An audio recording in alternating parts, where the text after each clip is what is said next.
क्या कभी आपने सोचा है कि असली दौलत क्या होती है? चलिए, मैं आपको एक कहानी सुनाता हूं, एक छोटे से गांव की, जहां हर कोई एक बूढ़े आदमी और उसके सुंदर सफेद घोड़े की तारीफ करता था। अब आप सोच रहे होंगे, घोड़ा? इसमें खास क्या है? लेकिन यह कोई साधारण घोड़ा नहीं था। वह घोड़ा उस बूढ़े के लिए सिर्फ संपत्ति नहीं, बल्कि उसका दोस्त, उसका परिवार था। गांव के अमीर लोग उस घोड़े को खरीदना चाहते थे। बार बार उसने ना कर दिया। अब आप पूछेंगे, अरे बेच क्यों नहीं दिया? बूढ़ा हंसकर कहता, पैसा बहुत कुछ खरीद सकता है, लेकिन शांति नहीं। यहीं से शुरू होती है हमारी कहानी। जब एक सुबह गांव में हलचल मच गई। घोड़ा गायब था। लोग दौड़े आए, बोले, कितनी बुरी किस्मत है तुम्हारी। घोड़ा बेच देते तो आराम की जिंदगी मिलती। अब ध्यान दीजिए, बूढ़ा सिर्फ मुस्कराया और बोला, शायद बुरा है, शायद नहीं। कौन जानता है? क्या आप ऐसे वक्त में शांत रह सकते हैं? ज्यादा लोग तो हिम्मत हार जाते, लेकिन बूढ़े के पास था डिटैचमेंट और परसेप्शन जैसे बड़े शब्दों का असली मतलब। 3 दिन बाद चमत्कार हो गया।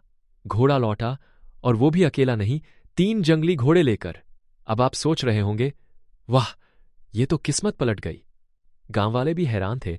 कल तक बुरा कह रहे थे, आज कह रहे थे कितनी बड़ी खुशकिस्मती है। लेकिन बूढ़ा फिर वही बोला, शायद अच्छा, शायद नहीं। अब आप पूछ सकते हैं, इतना बड़ा फायदा मिला, फिर भी खुश क्यों नहीं? यहां समझने वाली बात है, कभी कभी हम लकी ब्रेक यानी अचानक मिली खुशियों को ही सब कुछ मान लेते हैं। लेकिन जिंदगी है एक पैराडॉक्स, यानी विरोधाभासों का खेल। गांव वाले उलझन में थे। बूढ़ा खुश क्यों नहीं? लेकिन वो जानता था, हर घटना का असर आगे जाकर दिखता है।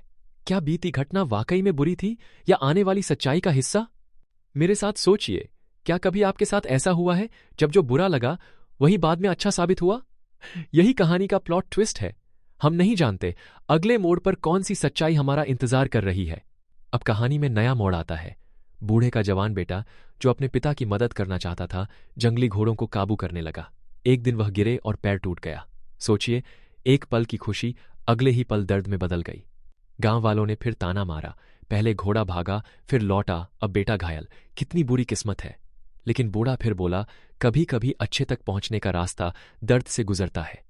यहां एक और तकनीकी शब्द, काजुअलिटी, यानी कारण परिणाम संबंध।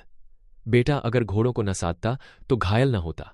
लेकिन क्या हम हमेशा हर घटना का पूरा कारण जान सकते हैं?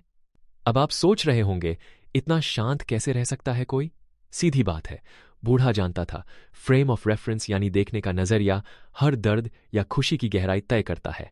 क्या आपके जीवन में कभी ऐसा हुआ है, जब कोई चोट या नुकसान आगे चलकर किसी बड़े नुकसान से बचा गया?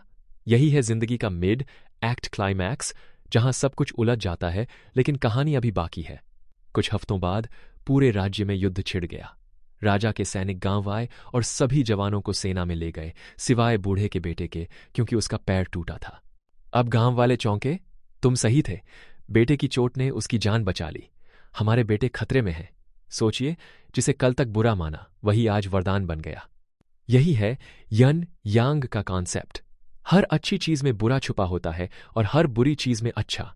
जिंदगी एक साइकिल है, सुख दुख, लाभ हानि आते जाते रहते हैं। अब आप कहेंगे, क्या हमेशा इंतजार करें? नहीं, कहानी का असली सबक है धैर्य और भरोसा। घटनाएं तुरंत अपने मायने नहीं दिखाती, लेकिन वक्त के साथ सब कुछ साफ हो जाता है। यही कहानी की खूबसूरती है। बूढ़ा रिएक्ट नहीं करता, बस रिसीव करता है। जिंदगी की छोटी छोटी घटनाओं को जज मत करिए। हो सकता है आज का गम कल की सुरक्षा बन जाए। रखिए विश्वास, और याद रखिए, सब कुछ एक कारण से होता है।